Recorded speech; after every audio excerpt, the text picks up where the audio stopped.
चलो गाइस सुनिए। डिमांड और इलास्टिसिटी ऑफ डिमांड वाली चीज ना आज जैसे खत्म हो जाएगी। तो अभी वी विल क्विकली रिवाइज। आप लोग भी घर से रिवीजन उस चीज की करके आना। कल I will give you like 40 questions, 50 questions, mixture of demand and elasticity of demand. ठीक है, एमसीक्यूज। कुछ we will discuss in the class, कुछ will be given as homework. ठीक है। सो आज के लिए target is that we'll complete this chapter, we'll revise it. ठीक है, you will also revise it from home. And कल के लिए we'll do numericals also from this particular chapter. जैसे आपका नाम क्या है? अवनी। अवनी ने बोला कि न्यूमेरिकल्स करने, कुछ और न्यूमेरिकल्स प्रैक्टिस कर लेंगे, जैसे इनकम के भी। हर एक टाइप के कुछ कुछ प्रैक्टिस कर लेंगे ताकि कॉन्फिडेंस बढ़ जाए।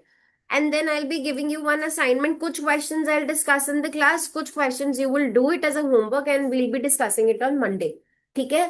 तो आज डिमांड और इलास्टिसिटी के बाद हम दूसरा चैप्टर भी शुरू कर देंगे। तो सर पीडीएफ आपको भेज देंगे, you have to get it print out by tomorrow, जिनके पास बुक्स नहीं है। आज के लिए जिनके पास उसके हैंडआउट्स नहीं होंगे, we make notes in the notebook itself. Sorted है। चलो, कल हम एक चीज डिस्कस कर रहे थे which was about advertisement elasticity. याद है कि भूल गए? एडवर्टाइजमेंट इलास्टिसिटी होती क्या है बच्चे? मतलब हम ये अज्यूम करते हैं कि अगर आप खर्चा एडवर्टाइजमेंट पे ज्यादा करोगे, अगर आप खर्चा एडवर्टाइजमेंट पे ज्यादा करोगे तो उससे क्या होगा? लोग डिमांड भी क्या करेंगे? ज्यादा करेंगे। तन्वी, आपने क्वेश्चन पूछा था, वो क्लियर है अब? पक्का? अभी मैं एक बार फिर से वो क्वेश्चन डिस्कस कर दूंगी आपके साथ, इनकम इलास्टिसिटी वाला। एडवर्टाइजमेंट इलास्टिसिटी क्या होती है कि अगर हम ज्यादा खर्चा किस पे करेंगे? एडवर्टाइजमेंट पे। तो उससे क्या होगा? डिमांड भी बढ़ेगी।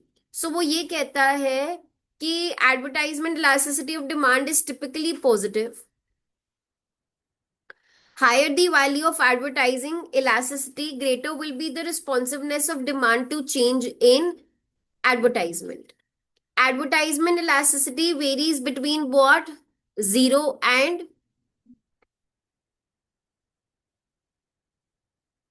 it is measured by using the formula, that is percentage change in quantity demanded divided by the percentage change in spending on advertising. ठीक है, इसका फॉर्मूला क्या है बोलो?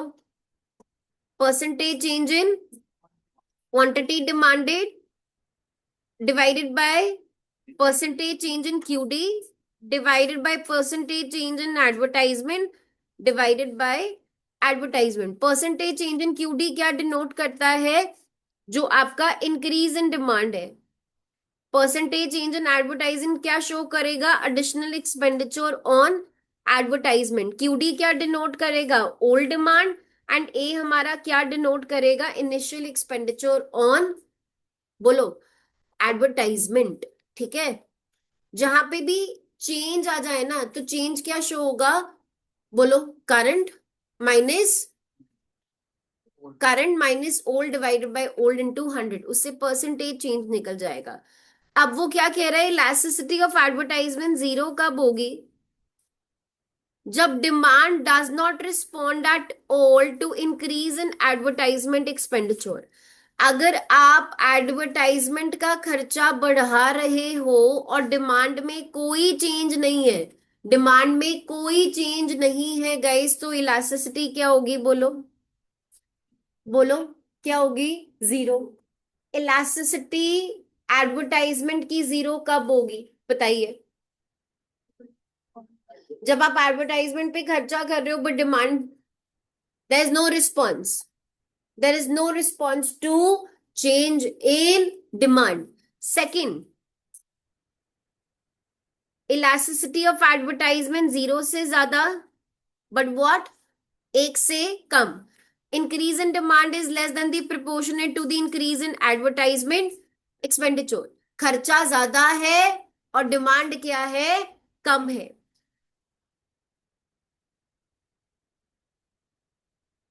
ये क्या है, वन कब होगा, जब percentage change in demand is equal to the percentage change in advertisement expenditure. और वो ग्रेटर देन वन कब होगा, जब demand increases at a higher rate than increase in what, advertisement expenditure. As far as business firm is concerned, the measure of advertisement elasticity is useful in understanding the effectiveness of advertising and in determining the optimum level of advertisement expenditure. अच्छा, अब मुझे एक चीज बताओ, demand क्या होती थी? It refers to the quantity of a good that a consumer is willing and able to buy at a particular price and during a given period of time. And demand के कुछ मेरे बच्चे factors होते हैं, जैसे price हो गया, price of related goods हो गया, income हो गया, taste and preferences हो गए, future expectations हो गई, पॉपुलेशन हो गई, डिस्ट्रीब्यूशन ऑफ इनकम है, सीजन एंड वेदर है, गवर्नमेंट पॉलिसी है, ये सारी की सारी चीजें।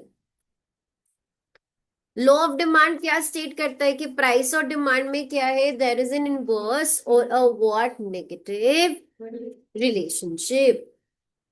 इसका क्या मतलब हुआ कि अगर मेरा प्राइस बढ़ा तो डिमांड क्या हुई, कम हुई। और अगर मेरा प्राइस कम है तो मेरी डिमांड क्या हुई, ज्यादा हुई। And other factors being equal, other factors being equal, that is other factors being what, constant.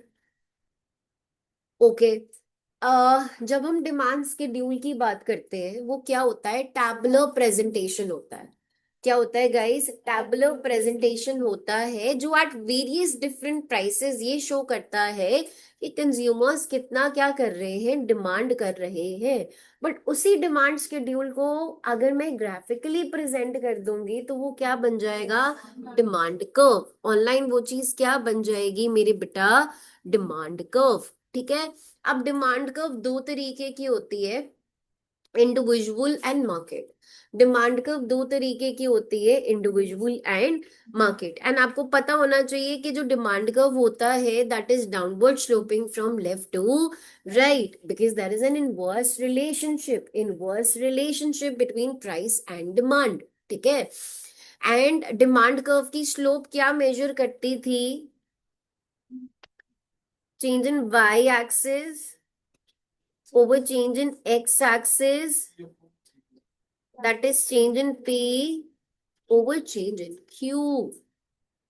अच्छा, आपको याद है मैंने बताया था कि देखो प्राइम रीजन तो जो डिमांड कर्व डाउनवर्ड स्लोपिंग है that is because of the inverse relationship between price and demand. But उसके अलावा बहुत और कारण आते हैं जिसकी वजह से और demand curve slopes downward from left to right. Law of DMU मैंने बताया था, इनकम इफेक्ट बताया था, सब्स्टिट्यूशन इफेक्ट बताया था, different uses of a commodity बताया था, मार्केट साइज बताया था। अच्छा, डिमांड कर्व नॉर्मली स्लोप करता है डाउनवर्ड बट एक्सेप्शंस हैं। याद है एक्सेप्शंस क्या होते हैं, गिवन गुड्स हो गया, स्टेटस सिंबल गुड्स हो गए, ठीक है, conspicuous goods, necessities, conspicuous necessity जैसे टीवी है, एसी है, future expectations about the prices, necessity होगी। कई बार मैंने बोला था आउट ऑफ इग्नोरेंस एक बंदा वो चीज खरीद लेता है जिसके प्राइसेस क्या होते हैं मेरे बच्चे, ज्यादा होते हैं। दो चीजें की थी, एक्सटेंशन एंड कॉन्ट्रैक्शन। एक्सटेंशन होता है प्राइस कम हुआ डिमांड बढ़ी, कॉन्ट्रैक्शन होता है प्राइस बढ़ा डिमांड कम हुई। एक्सटेंशन और कॉन्ट्रैक्शन किसकी वजह से है, प्राइस के चेंज की वजह से। किसके चेंज की वजह से, प्राइस के चेंज की वजह से। ठीक है। एक्सटेंशन में मूवमेंट होती है डाउनवर्ड, एक्सटेंशन में मूवमेंट क्या होती है, डाउनवर्ड। कॉन्ट्रैक्शन में मूवमेंट क्या होती है, अपवर्ड। ठीक है। फिर हमने एक चीज और करी थी, increase in demand and decrease in demand. Online and offline, increase in demand and decrease in demand. Increase in demand में क्या था, आपके प्राइसेस कांस्टेंट रहते थे, आपकी डिमांड बढ़ती थी because of the change in the other factors other than price of a commodity. Increase in demand में डिमांड कर्व मेरा क्या जाता है, राइटवर्ड शिफ्ट। क्या जाता है, rightward shift. Decrease in demand में क्या होता है बच्चे, आपके प्राइसेस कांस्टेंट रहते हैं। आपके प्राइसेस क्या रहते हैं, कांस्टेंट रहते हैं। आपके प्राइसेस क्या रहते हैं, कांस्टेंट रहते हैं। और डिमांड क्या होती है, डिमांड क्या होती है, डिक्रीज हो सकती है और लेफ्टवर्ड शिफ्ट होगा डिमांड कर्व में। सबको पता है इलास्टिसिटी ऑफ डिमांड क्या होती है, it refers to the percentage change in quantity demanded due to the percentage change in price of a commodity. याद है वेरियस डिग्रीज होती है इलास्टिसिटी ऑफ डिमांड की, greater than one, less than one, infinity, zero, equal to one.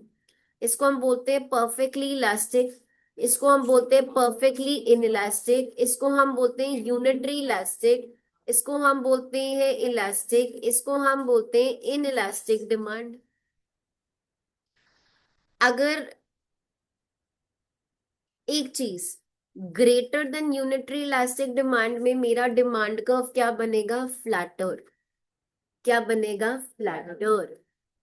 Less than less than unitary elastic demand में steeper.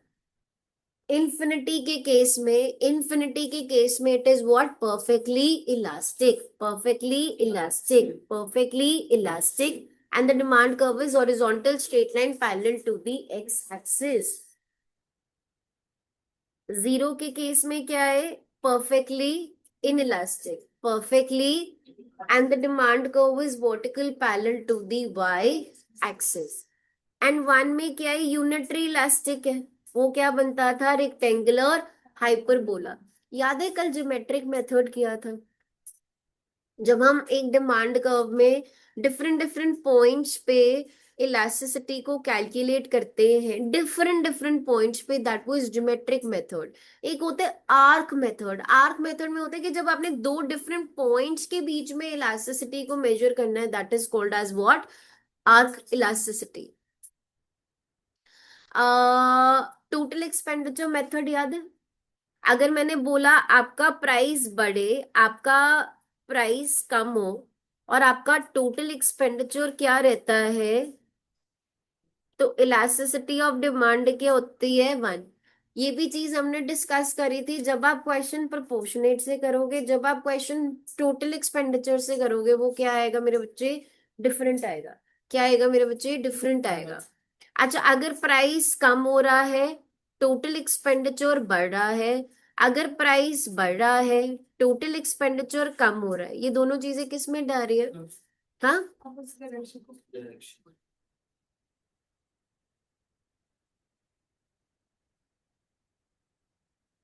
तो क्या होगा, greater than one.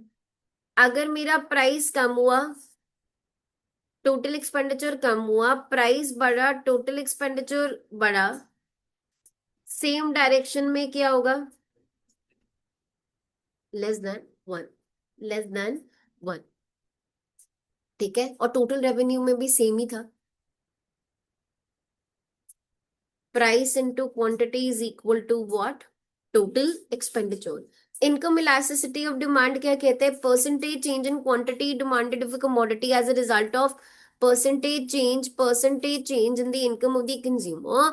Goods and services are classified as luxuries, normal or inferior depending on the responsiveness of spending on a product relative to percentage change in income. अच्छा, याद है cross elasticity की थी, cross demand में दो चीजें आती है मेरे बेटे, सब्स्टिट्यूट गुड और कॉम्प्लीमेंट्री गुड, है ना। सब्स्टिट्यूट गुड्स में डिमांड कर्व पॉजिटिव ऊपर जाता है, कॉम्प्लीमेंट्री गुड में वो क्या जाता है, नेगेटिव। सब्स्टिट्यूट गुड के केस में इलास्टिसिटी पॉजिटिव में आती है, कॉम्प्लीमेंट्री गुड के केस में इलास्टिसिटी नेगेटिव में आती थी। ठीक है, the cross elasticity of demand is the percentage change in the quantity demanded of commodity x as a result of percentage change in price of some related commodity Y. Products can be substitute and their cross elasticity is then positive. Cross elasticity is negative for products that are what? Complement. Advertisement elasticity तो पढ़ ही दिया, percentage change in quantity demanded due to the percentage change in the advertisement expenditure. अच्छा, एक ना जो income वाला question था, जो हमने इनकम इलास्टिसिटी में जो क्वेश्चन किया था वो यूज्ड कार्स वाला, एक बार मैं वो फिर से क्वेश्चन समझा रही हूँ, क्वेश्चन को बड़े ध्यान से सुनो। हाँ जी, जाओ। अ कार डीलर, क्या लिखा हुआ है, sales new as well as used car, नई as well as used car. Sales during the previous year was as followed. New की क्वांटिटी कितनी दी हुई है, बोलो, 400। यूज्ड की कितनी दी हुई है, 4000। During the previous year other things remaining the same, the real income of the customers rose in average by 10%। मतलब मेरे को क्वेश्चन में परसेंटेज चेंज इन इनकम कितना दिया हुआ है, 10%। कितना, 10%। सो इट सेज दैट, अच्छा, during the last year the sales of new car, मतलब न्यू कार 400 से कितनी हो गई, 500। ठीक है, but the sales of used car, used car अगर पहले 4000 थी तो अब वो कितनी हो गई है, 3850। What is the income elasticity of demand, सबसे पहले किसकी निकालनी है, बोलो, नई गाड़ियों की। और नई गाड़ियां पहले क्यू आपका कितना था, अब आपका Q1 कितना आ गया मेरे बच्चे, 500। परसेंटेज चेंज इन क्वांटिटी निकालो, Q1 minus Q over Q into 100, कितना आएगा, 25%। इनकम का चेंज, आंसर इज 2.5। ये तो नई गाड़ियों का निकल गया। अब वैसे ही हमने किसका निकालना है, यूज्ड गाड़ियों का। यूज्ड गाड़ियों के केस में वो कह रहा था पहले क्वांटिटी कितनी थी, 4000, अब मेरी क्वांटिटी बच्चे कितनी हो गई है, तो इनकम तो वही है, कितनी, 10%। निकालो percentage change in Q D, Q1 minus Q over Q into 100। 3850 minus 4000 divided by 4000 into 100, कितना आया, बोलो, 3850 माइनस 4000 ओवर 4000 इंटू 100।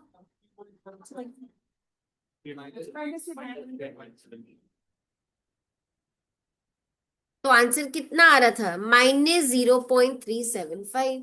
अब क्लियर हो गया तन्वी बच्चे, किसी को कोई डाउट इस क्वेश्चन में, आ सकता है ऐसा question. So you are done with your demand and elasticity of demand. चलो, आज हमने शुरू करना है theory of unit 2, consumer behaviour. PDF है, देखो इसमें है ये वाली चीज, नहीं है कोई बात नहीं, बोर्ड पे ध्यान दो और रजिस्टर्स निकाल लो। जिसके पास इस चीज का पीडीएफ नहीं है, बोर्ड पे ध्यान दो और गाइस रजिस्टर्स निकाल लो। इसके पास है तो निकाल लो किताब, वेरी गुड। अभी आपकी डिस्पैचेस नहीं आई है,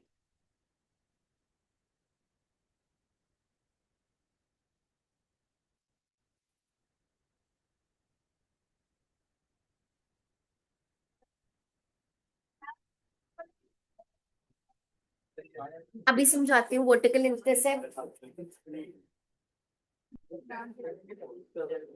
वर्टिकल इंटरसेप्ट पता है क्या होता है, कि जब, क्या बताया था मैंने, quantity demanded at zero level of price is called as vertical intercept। मैं उसका डिटेल नोट भेजती हूँ, अभी अभी क्लास के बाद ग्रुप में भेजती हूँ, मैंने इनको तो शेयर किया था। चलो गाइज, मुझे एक चीज बताओ, यूटिलिटी क्या होती है, utility is want satisfying power of a commodity। what is utility, it is the want satisfying power of a commodity। देखो, in economics the term want refers to a wish, a desire or a motive to own or in use goods and services that give satisfaction। अभी ऐसा कुछ नहीं है कि कुछ लिखना है, जब होगा वो मैं खुद बताऊंगी। सारे बोर्ड पे ध्यान देंगे। Wants may arise due to physical, psychological or social factors since the resources are limited।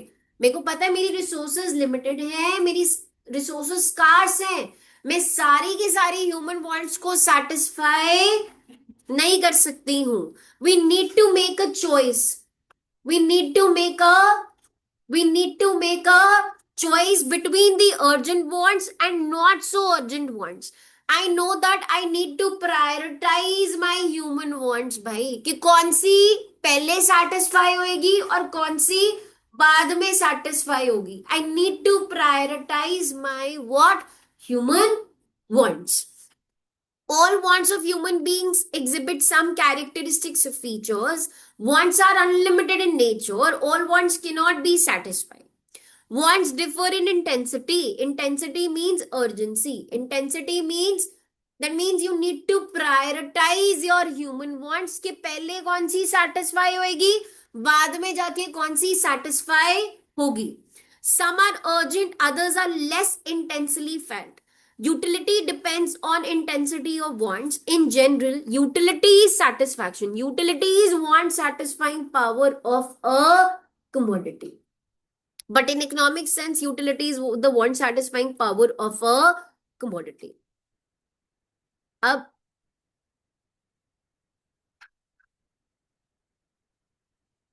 utility is a psychological concept। It is different from usefulness and has no concern with moral or ethical values। There are two concepts of utility, that is the total utility and the marginal utility, which are useful in theories of consumer behavior। Okay,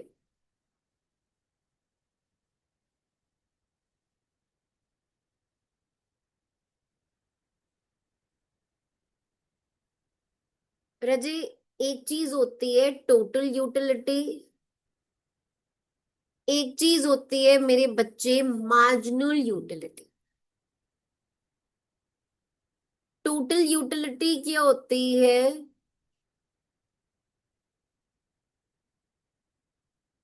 total satisfaction. Total utility क्या होती है? Total satisfaction जो एक consumer को मिलती है जब आप सारी की सारी पॉसिबल कॉम्बिनेशंस को क्या कर लेते हो, कंज्यूम कर लेते हो। What is total utility? Total utility क्या है? टोटल सेटिस्फैक्शन है जो एक कंज्यूमर को मिलेगी जब वो सारी की सारी पॉसिबल कॉम्बिनेशंस को क्या कर लेगा, कंज्यूम कर लेगा। एंड मार्जिनल यूटिलिटी क्या होती है? Change in the total utility when an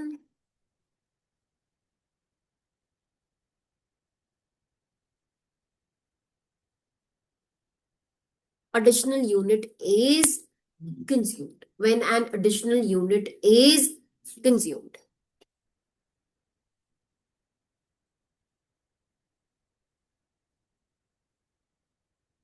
T U is sigma M you.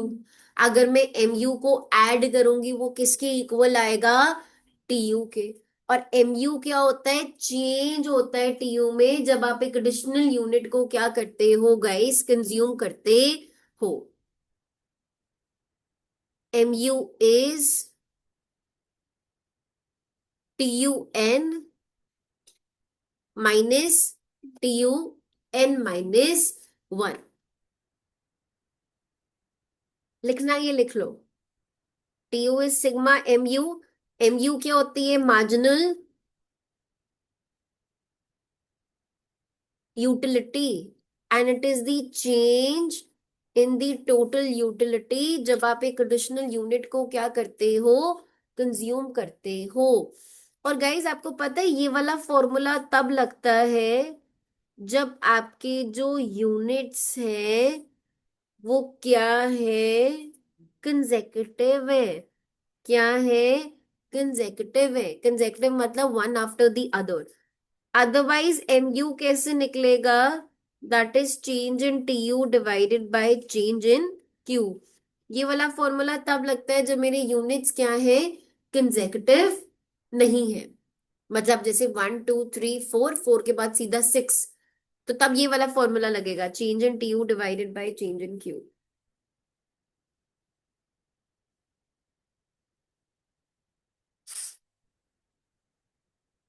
Done है बेटू?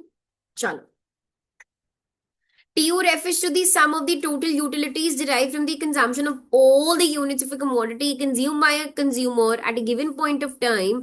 In other words, it is the sum of marginal utilities up to the units consumed by a consumer. TU is sigma MU. TU is sigma, अगर मैं MU को add कर दूंगी, अगर मैं MU को ऐड कर दूंगी, उसका सम टोटल मेरे प्यारे बच्चों इसके इक्वल आएगा TU के। And MU is the additional utility derived from the consumption of an additional unit of the commodity. MU is TUN minus TUN minus 1, या फिर MU is equal to change in TU divided by change in N या change in Q. Okay, classification of wants in economics. Wants are classified into three categories: necessary, comfort, luxuries.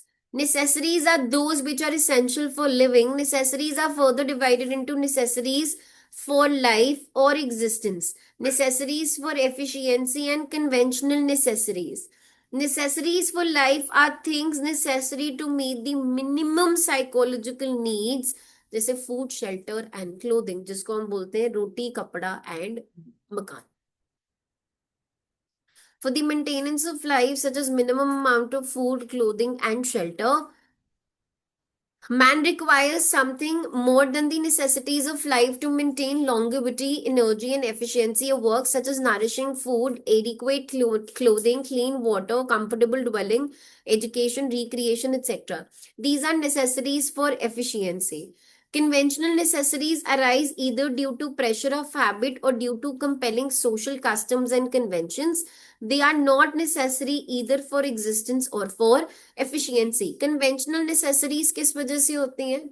Conventional necessaries किस वजह से arise होती है? Because of the pressure, because of some social external pressure. अच्छा यार, इसने PS5 खरीदना है, मेरे को भी खरीदना है, but that is not important. Comfort, comfort, comfort क्या हो गया? हम बोलते हैं यार मेरा तो कंफर्ट फूड ना दाल और चावल है। While necessities make life possible, comforts make life comfortable and satisfying. Comforts are less urgent than the necessities. Tasty and wholesome food, good house, clothes that suit different occasions, audio-visual, labor-saving equipments make life more comfortable. Luxuries तो आपको पता ही है. Luxuries are those wants which are superfluous and expensive. They are not essential for living. Items such as expensive clothing, exclusive vintage cars, classy furniture, and goods used for vanity, etc. fall under what this category. अब हमने relationship पढ़ना है किसके बीच में guys? बोलो, TU और MU के बीच में रिलेशनशिप पढ़ना है। ठीक है गाइस, यहाँ पे ये स्केड्यूल अभी बनाएंगे भी हम नोटबुक्स में। यहाँ पे मेरा मार्जिनल यूटिलिटी क्या कर रहा है? डिक्रीज कर रहा है। बट क्या है? पॉजिटिव। मेरी मार्जिनल यूटिलिटी देखो, मैंने I was hungry, I went home, I had 1 chapati, that will give me positive satisfaction. I had another chapati, that will give me less satisfaction as compared to the first one. तो मेरी जो satisfaction है वो धीरे धीरे करते हुए क्या होती जाएगी? कम होती जाएगी। जब मेरा मार्जिनल यूटिलिटी फॉल कर रहा है, डिक्रीज कर रहा है, बट पॉजिटिव है, उस टाइम पे मेरी टोटल यूटिलिटी इंक्रीज तो कर रही है, बट वो किस पे इंक्रीज कर रही है? डिक्रीजिंग रेट पे। जब MU 0 है, TU कांस्टेंट है, इसको हम बोलते हैं पॉइंट ऑफ सैचुरेशन और point of satiety. Point of saturation या पॉइंट ऑफ सेटिटी, कि यहाँ पे अभी नोट करेंगे, यहाँ पे कंज्यूमर को क्या मिलती है? Maximum satisfaction. और जब मेरा MU नेगेटिव है तो मेरा TU क्या करता है? फॉल। इसको हम क्या कहते हैं? डिसयूटिलिटी। इसको हम गाइस क्या बोलते हैं? डिसयूटिलिटी। बनाओ। Relationship between TU and MU, and draw the table जिनके पास बुक्स नहीं है, स्केड्यूल ड्रॉ कर लो, शाबाश।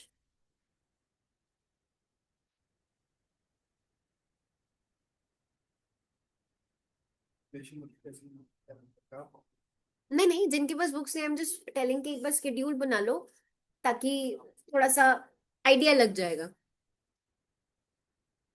इसको हम बोलते हैं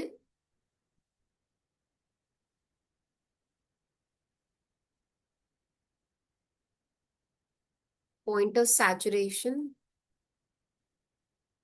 या point of सेटिटी।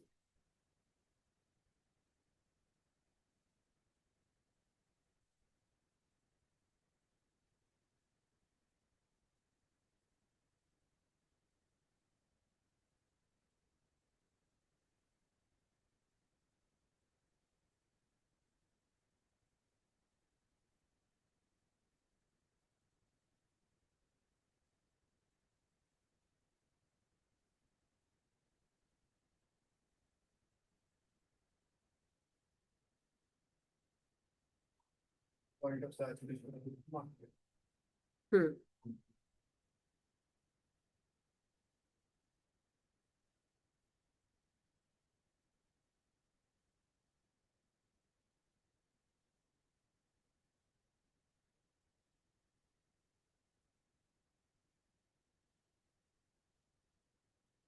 Point of saturation या point of salinity is when your mu is zero and your tu is constant and maximum. करवा दूं?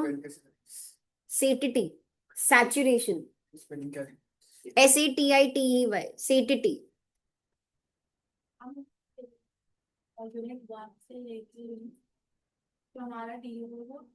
इंक्रीज कर रहा है डिमिनिशिंग रेट पे। टीयू इंक्रीज कर रहा है डिमिनिशिंग या डिक्रीजिंग रेट। हो गया? डिसयूटिलिटी, डिसयूटिलिटी, डिसयूटिलिटी मतलब डिससैटिस्फैक्शन।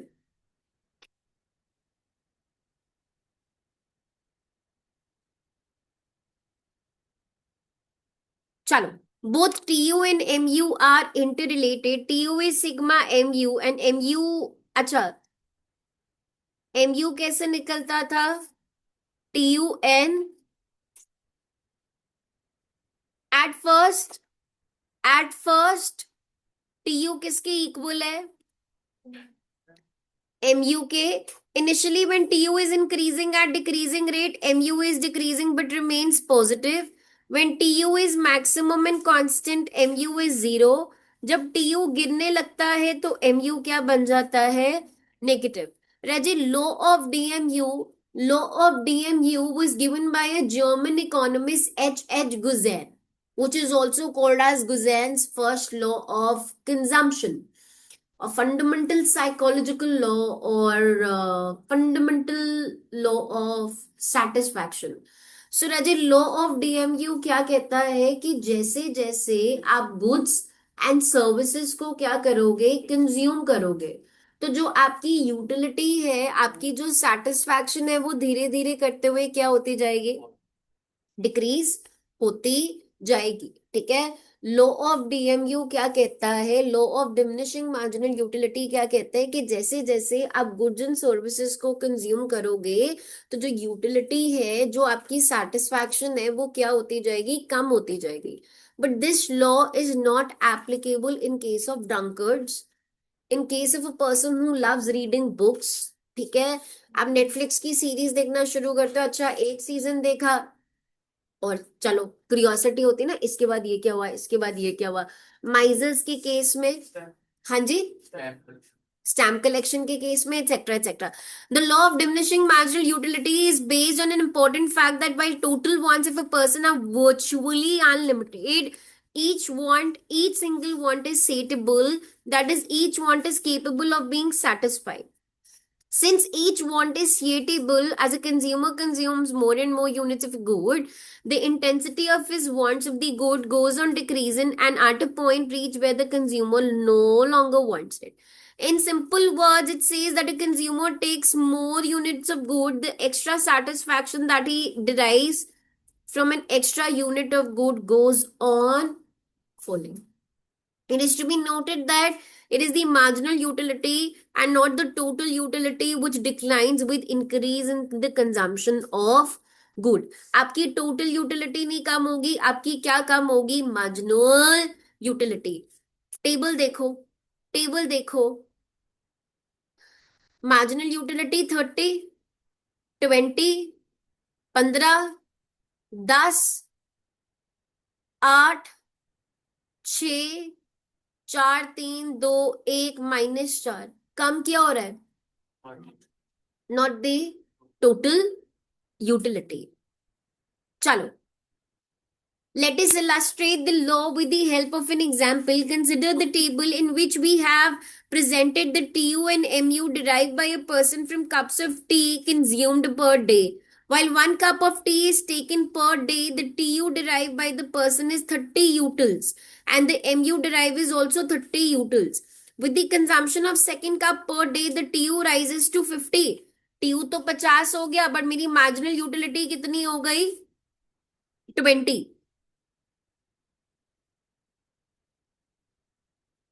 अब हर एक लॉ किसी ना किसी किस पे बेस्ड है? एजम्पशंस पे. एवरी लॉ, चाहे वो डिमांड है, सप्लाई है, ये डीएमयू है, ये किस पे बेस्ड है? एजम्पशंस पे. अब लॉ ऑफ डीएमयू की एजम्पशंस क्या है कि यार, एक तो सबसे पहली चीज, कंजम्पशन कंटिन्यूअस होनी चाहिए. अगर आप चाहते हो आपको ब्रेक लगाना है, भाई इसके बाद बंद, मैंने नहीं इसके बाद कुछ खाना, तो कंजम्पशन क्या होनी चाहिए? कंटिन्यूअस. ये नहीं कि मैंने एक चॉकलेट सुबह खाई, एक चॉकलेट दिन में खाई, एक चॉकलेट रात में खाई तो मुझे सेटिस्फैक्शन का पता लग जाएगा, बिल्कुल भी नहीं. Consumption should be continuous. Lunch करने बैठी, एक चपाती खाई, पॉजिटिव सेटिस्फैक्शन मिली. दूसरी खाई, it will give you lesser satisfaction as compare to the first one. तीसरी खाई, it will give you lesser satisfaction as compared to the second one. Standard unit होना चाहिए मेजरमेंट का. स्टैंडर्ड यूनिट होना चाहिए किसका? मेजरमेंट का. It should be glass of water, not spoon of water. एक ग्लास पानी का पिया, पॉजिटिव सेटिस्फैक्शन मिली. दूसरा ग्लास पानी का पिया, कम सेटिस्फैक्शन मिली.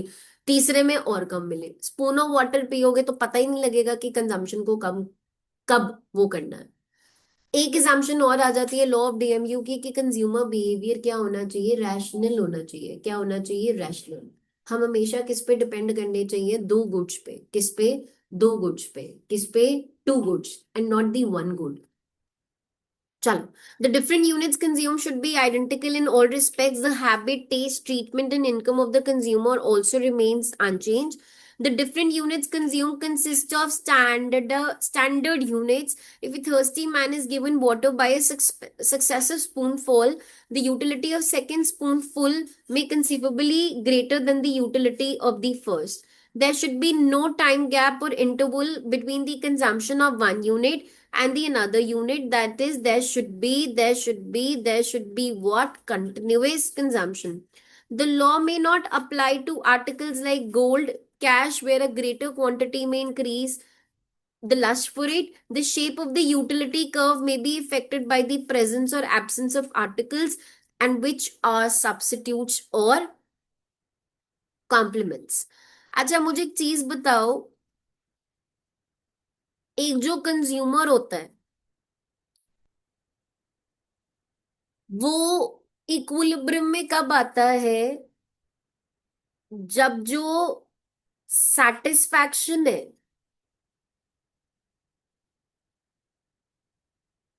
वो किसकी इक्वल है? सैक्रिफाइस के. मैं अपनी जेब से पैसा तब निकालूंगी जब मैं उस प्रोडक्ट से क्या हूं? एक्चुअली सेटिस्फाइड हूं. मैं फर्नीचर खरीदने के लिए गई and that person tells me the furniture is for ₹50,000. मैं उस प्रोडक्ट के लिए 50,000 तब पे करूंगी when my satisfaction, that is when my marginal utility is equal to what? The sacrifice, that is the price of X. What is consumer surplus? New term, not discussed in class 12 11. Consumer surplus, एक consumer को surplus कब होगा? जब वो price क्या pay कर रहा है कम, और उसको सेटिस्फैक्शन क्या मिल रही है ज्यादा, that is consumer surplus. Okay, the concept of consumer surplus was propended by Alfred Marshall. Consumer surplus is a measure of welfare that people gain from consuming goods and services. It measures the benefits the buyers receive from participating in a market. This concept occupies an important place not only economic theory but also in the economic policies of the government and in decision making of business firms. The demand for a commodity depends on the utility of that commodity to a customer. If a consumer gets more utility from a product, he would be willing to pay a higher price and vice versa. अगर मेरे को एक product से satisfaction मिल रही है, मुझे लग रहा है यार ये प्रोडक्ट वर्थ इट है, तो ऑब्वियसली मैं उसके लिए क्या पे करूंगी, ज्यादा पैसे पे करूंगी. बट मुझे लगता है यार इस प्रोडक्ट से मुझे कोई सेटिस्फैक्शन नहीं मिल रही है, तो I will not sacrifice in terms of price. The willingness to pay of each individual consumer based on his utility determines the demand curve. When the price is less than or equal to the willingness paid, the potential consumer purchases the good. It is common knowledge that consumers generally are ready to pay more for certain goods that than what they actually pay for them. This extra satisfaction which consumers get from their purchase of a good is referred to as customer surplus by Alfred Marshall. Consumer surplus is defined Consumer surplus is defined as the difference between the total amount that the consumers are willing and able to pay for a good or service indicated by the demand curve and the total amount that they actually do pay, that is the market price. इसको लिख लो. Consumer surplus difference होता है, किसके बीच में difference होता है? जो price वो विलिंग है पे करने के लिए और जो वो एक्चुअली पे करता है, उसका जो डिफरेंस है दैट इज कॉल्ड एज, ये इंपॉर्टेंट है, ये इंपॉर्टेंट है, ये डिमांड का वाली जो ये लाइन है, ये वर्ड है, this is important.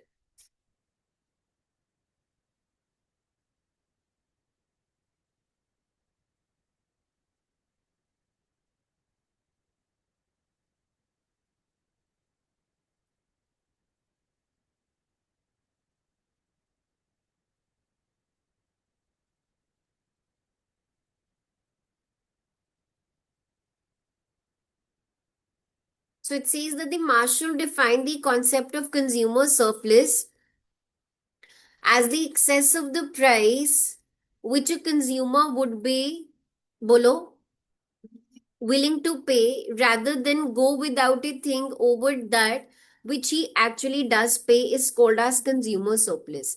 Consumer surplus calculate कैसे होगा? What a consumer is ready to pay minus what he actually pays, इन दोनों का जो डिफरेंस है, इन दोनों का जो डिफरेंस है that is called as consumer surplus. The concept of consumer surplus is derived from the law of diminishing marginal utility.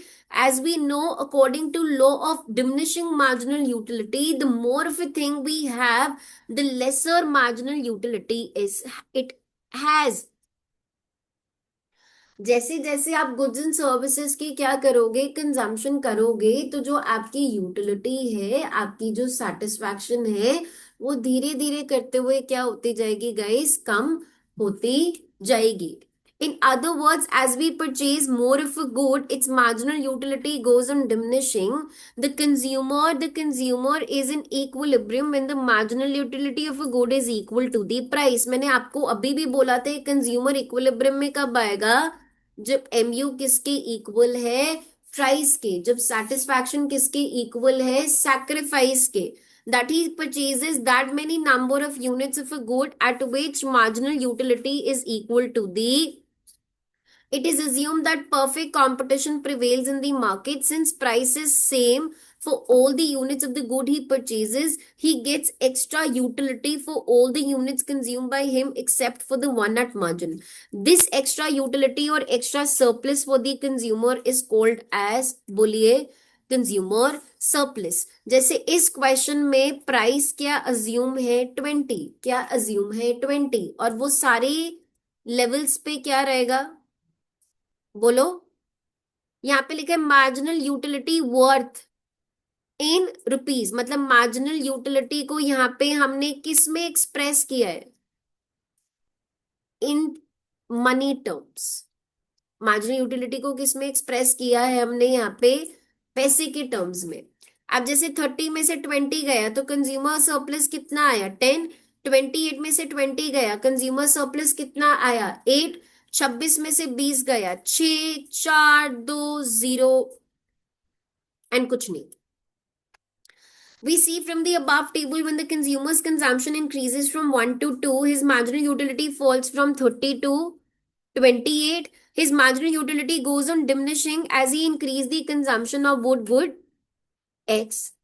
जब आपकी मार्जिनल यूटिलिटी कम हो रही है तो आपका कंज्यूमर सरप्लस भी तो क्या होता जाएगा, कम होता जाएगा. ठीक है.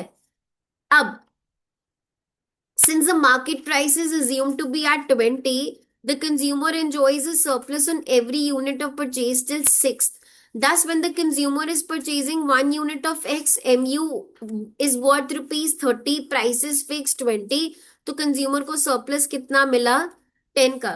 आगे आगे इन्होंने ऐसे लिखा हुआ है. अब कंज्यूमर सरप्लस टोटल कितना हुआ, 18, 24, 28, 2, 30.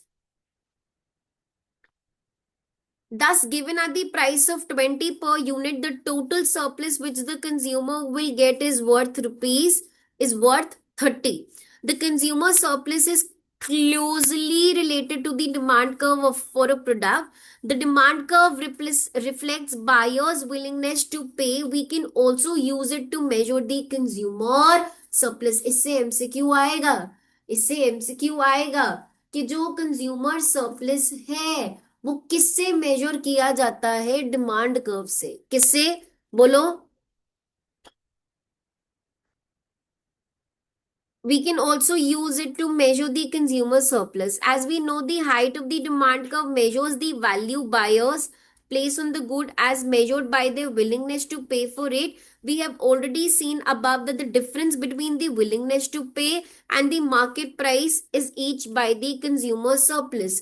कंज्यूमर सरप्लस डिफरेंस है किसके बीच में, जो एक कंज्यूमर पे करना चाहता है और जो वो एक्चुअली मार्केट प्राइस पे करता है, उन दोनों का difference is what, consumer surplus. The difference between his willingness to pay and the price that he actually pays is the net gain to the consumer, the individual consumer surplus. Thus, the total area below the demand curve and above the price is the sum of the consumer surplus all the buyers in the market will get. अब इसका ये जो figure 15 है, इस figure 15 में क्या समझ आ रहा है बताओ. Price and marginal utility Y axis पे, amount of commodity X axis पे है. ये डाउनवर्ड स्लोपिंग कर्व क्या है, MU है. मतलब एक कंज्यूमर कितना प्राइस पे करना चाह रहा है, बोलो. ओपी, मतलब मार्केट प्राइस क्या है, OP.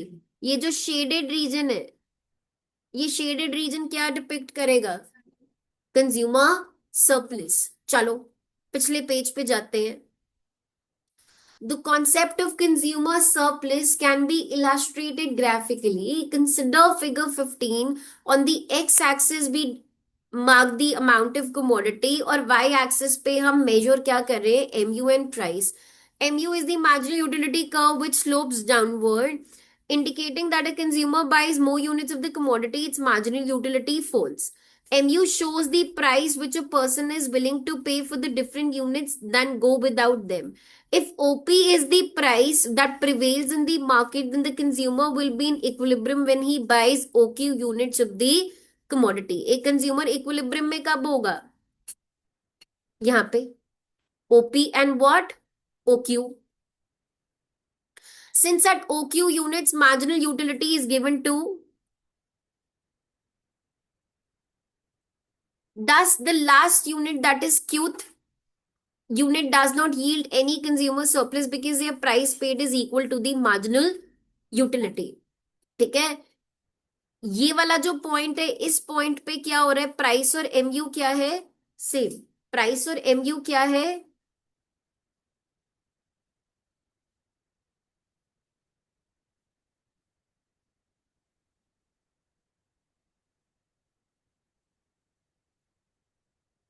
for all units before the qth unit, the marginal utility is what, greater than the price, and thus these units fetch consumer surplus to the consumers. ये जो shaded region है, ये किसका shaded region है, consumer surplus का. In figure 15, the total utility is equal to the area under the marginal utility curve up to the point, that is, ये जो क्या है, ये देखो, O D R Q, O D R Q, अगर मैं M you को add करूंगी तो वो किसके इक्वल होगा, टी यू के.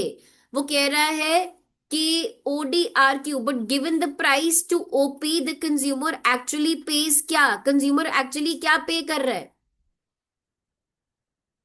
OP are Q. फिर से in figure 15 the total utility is equal to the area under the marginal utility curve up to the point. Marginal utility क्या है, बोलो,